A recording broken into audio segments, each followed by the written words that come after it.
All right. Chapter 13. This is from the official NASA Procedures for Contact with Intelligent Extraterrestrial Life Manual, Potential Hostility. There's much debate about whether any IEL that purposefully makes contact with Earth will come in peace. But for our own safety, the possibility of hostile alien contact should certainly not be ruled out. Anyone present for contact with IEL must remain constantly vigilant and on guard. At the same time, it is important to not appear outwardly hostile to any IEL. Weapons, while recommended, should remain sheathed or holstered. And given the likely intelligence of any IEL that initiates communication with us and/or travels to our planet, it must be assumed that they have weaponry that is far more advanced than ours. In fact, their weapons may not even look like weapons, so be alert and attuned to any potential danger at all times. In addition, the IEL itself might be dangerous, armed with biological weapons such as venom or razor-sharp teeth, or perhaps something we can't even imagine yet. Should the IEL behave in any way that appears hostile or threatening, for example, growling, tensing up, bristling, or merely exuding an aura of menace, it might be best to keep your guard up. Plan B, Lunar Day 252, T-minus 19.5 hours to evacuation. When I entered the rec room, things were bad. Violet was cowering in a corner, defiantly holding a set of hollow goggles, while Patton advanced on her menacingly. Patton's face was as red as his father's had been, and there was rage in his eyes. Kira was yelling at Patton to leave Violet alone, while Lily was cheering him on. Kira looked terrified. Lily looked disturbingly excited, like a spectator at a dogfight. "Patton!" I yelled. "Stop!" Patton froze in his tracks and whirled toward me. The blood drained from his face in fright. He instantly went from red to white, like he'd been bleached. He'd apparently been so angry with Violet that he'd forgotten all about the space snakes. "Don't call the snakes on me," he pleaded, and then pointed accusingly at Violet. She started it. She kicked me." "He deserved it," Violet argued. "Kira and I were in here playing Unicorn Fantasy, and then they came in and tried to boot us off." "We asked nicely," Patton protested. "Like heck you did," Kira said, and then looked at me. "They tried to take the goggles right off us. Violet was only defending herself." "Yeah, you big jerk," Violet screamed at Patton. "I hate you." Patton seethed with rage and spun toward Violet with his fists clenched. "Don't you dare touch her," I yelled, and it surprised me how forceful I sounded. Patton backed down, torn between his anger at Violet and his fear of me. However, Lily Schoberg grew even more excited, as though she had been anticipating this moment. "Or what?" she asked me tauntingly. "Are you going to call your space snakes on us?" "Lily," Patton said weakly, "don't." "Oh, give it a rest, you moron," Lily told him. "There's no such thing as space snakes." "Yes, there is," Violet said. "And if you don't back off, Dash will call one here and it will swallow you whole and then barf up your bones." Now, she was probably trying to be helpful, but her threat made the space snake sound even more ridiculous than usual, and if anything, this encouraged Lily.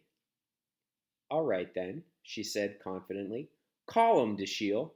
I'm not afraid of them." She came toward me, smiling cruelly, enjoying this. I thought back to what I thought I had just learned about her, about how she snuck into how she snuck into the greenhouse at night to sit among the plants. And even if she was the kind of person who took time to contemplate the wonders of life now and then, she was still a bad person. She was cruel and mean, and as big a bully as her brother. Bigger, maybe. I looked around the room, hoping that Zan might make a sudden appearance. Maybe she could present herself to Lily as something even more hideous than what she'd shown Patton, scaring the pee out of her, too.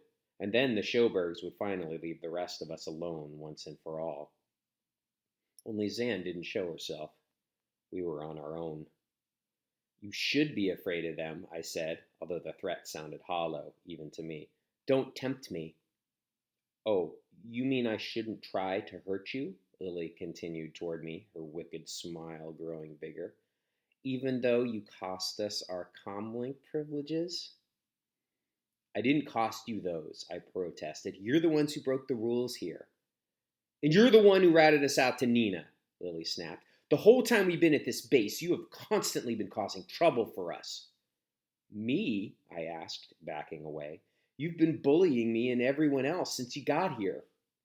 That's because everyone here has been horrible to us, Lily said. But you have been the worst. You even tricked my poor brother into believing in these stupid snakes. He's been a wreck because of you. Lily's eyes narrowed into angry little slits. So now, I think I am going to tempt you, because I need to prove to Patton once and for all that you're a liar and a fool. My brother isn't a liar, Violet shouted. Show him the shield. Call those snakes. I glanced outside the rec room, looking for an adult or two who might be walking past, someone who could come to my aid. And to my dismay, the only adult I could see was Sonia Schoberg, and Sonia wasn't going to be any help at all, and instead, she was standing in the doorway, watching everything transpire with glee, her overinflated lips curled into a frightening grin. Just my luck. Normally, I couldn't do anything at MBA without an adult stumbling onto me, and now when I needed one, there was no one to be seen but the Dragon Queen. Lily was now looming over me. She was a head taller than me and built like her brother, big and broad-shouldered. I had never considered fighting a girl, but I figured that Lily could probably wipe the floor with me. What do I have to do to see those snakes? She taunted. This? She poked me hard in the chest with a sharp fingernail. Patton cringed as though Lily had made the worst mistake of her life. But of course, no snakes appeared, because I couldn't conjure them up. All I could do was make a final, desperate bluff. Trust me, Lily, you really don't want to do this. Oh, I do, she said. I really do want to see them. What if I do this? And she shoved me backward with an open palm. Lily, stop! Kira yelled. But Lily kept on coming, and she was grinning broadly now, pleased that she'd called my bluff.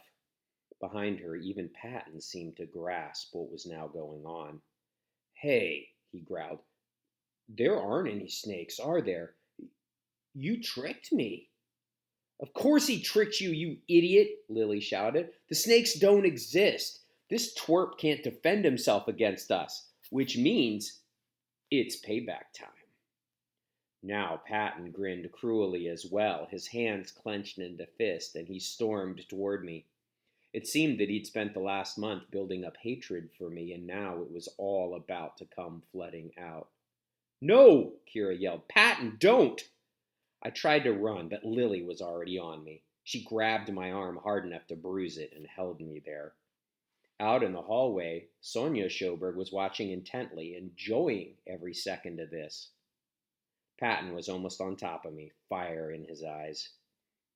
So I resorted to plan B. Maybe no adults were going to come to my rescue, and maybe Zan wasn't either. But Lily had been wrong about one thing. I still had ways to defend myself. I'd figured there was a good chance my space snake bluff wasn't going to hold up, so before leaving the greenhouse, I had swiped something in case of emergency. 2 bags of grade A Moonbase Alpha human excrement. They were crammed into the pockets of my cargo shorts. I whipped out one of the opaque white packets and held it up, clutching the plastic zipper like the pin of a grenade. Don't make me use this, I warned. Patton paused long enough to read the label. Unfortunately, he had no idea what excrement meant, and instead of being concerned, he laughed. Ooh, excrement, he taunted. Oh, I'm so scared. And then he lunged at me. So I had no choice but to rip the bag open and cram it in his face. And now Patton discovered what excrement was. Now, since the poop had had most of the water sucked out of it, it didn't splatter all over him. Instead, it was more like a thick wad of extremely disgusting dirt. It smeared his pale face brown and got into his eyes and his nose, and since Patton was laughing when he attacked, The biggest portion went straight into his mouth.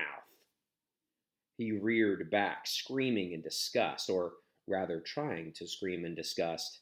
It was hard to scream with a mouthful of dehydrated human feces. Instead of words, he could only make guttural screeches. Then he collapsed to his knees, gagging and retching. Lily Schoberg released my arm to give her brother the chance to pummel me, but now she reached for me again, determined to avenge his honor. I quickly skirted away from her. "You're dead!" she yelled at me, slashing with her nails. "I'm going to kill you!" "Dash, shut her up, will you?" Kira asked. "Gladly," I said, and then I pulled a second packet of excrement from my other pocket and tore it open. Lily's eyes went wide when she realized that I was more prepared than she had expected. But instead of backing off, she slashed at me again. I dodged her and slammed the second bag into her face. Now, Lily might have been a little smarter than Patton, but she still hadn't been smart enough to keep her mouth closed while attacking me. In fact, she'd had hers open quite wide as she'd been screaming some kind of Swedish war cry. The moment she got a mouthful of space poop, however, she abandoned her attack and dropped to the floor beside her brother. Now both Schobergs were gagging and retching in unison, and Violet burst into laughter. "You guys just ate excrement, and excrement is poop! You ate poop! Serves you right!" A banshee wail echoed through the room. It was so unearthly, for a moment I thought we might be under alien attack, but then I realized it was coming from Sonia Schoberg.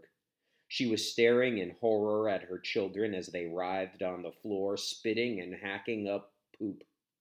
Then she turned on me, and her wail became more of a shriek, and she charged. And I didn't have any more bags of excrement. I didn't need them, though. Sonia had only taken a few steps when Kira lashed out a foot and tripped her. In the low gravity, Sonia went flying. I dove out of the way as she soared past me and smacked face first into the wall. There was a faint crunch, and then she grabbed her face, howling. It appeared that her surgically sculpted nose had been broken. "My nose!" she cried. "My nose!" And although due to the damage it sounded more like, "By those! By those!" Violet kept on laughing. "This is way better than Unicorn Fantasy," she announced. What on earth happened here? Dr. Janke stood at the doorway to the rec room, gaping at the Schobergs. Now an adult shows up. Sonia pointed at me accusingly. "He poked my nose, and he made my babies eat excrement." Dr. Janke looked at her curiously. "I'm sorry, was that Swedish?" Kira immediately came to my defense. "They attacked Dash first. He was defending himself." "He made Patton and Lily swallow poop," Violet said, and then burst into laughter again. "He did?" Dr. Janke asked. It looked as though he was on the verge of laughing himself. "That's unfortunate." Patton finally appeared to have coughed up most of the poop that had gone into his mouth, and he staggered to his feet, trying to claw brown gunk off of his tongue, and started for the door. "Patton!" Sonia yelled at him and then pointed at me. "Kill him!" "I'll do it later," Patton whined. "I have to wash my mouth out." And then he scurried out the door. "Me too," Lily gasped and then raced out after him. Sonia let out a scream of frustration as though she was upset that her children had opted to rinse the excrement from their mouths instead of causing me bodily harm. She fixed me with a hard stare and threatened, "This isn't over. You will pay for this." She pointed to her damaged nose and then stormed out of the room. "They won't really try to kill you," Dr. Janke told me, trying to be supportive as though it sounded like he wasn't so sure of this. "They're just very upset right now." "Hey, look at it this way. Look at it this way," Kira said. "Even if they do want you dead, we're leaving tomorrow. So you only have to watch your back for one more day, and then you'll be in the clear." Assuming the rockets actually get here on time, I thought. Or they don't blow up while landing. Or the oxygen doesn't all leak out of the base. But I didn't say any of that out loud because I didn't want to upset Violet. But the fact was, things rarely worked out exactly as planned in outer space. The only thing you could really count on was that you couldn't count on anything.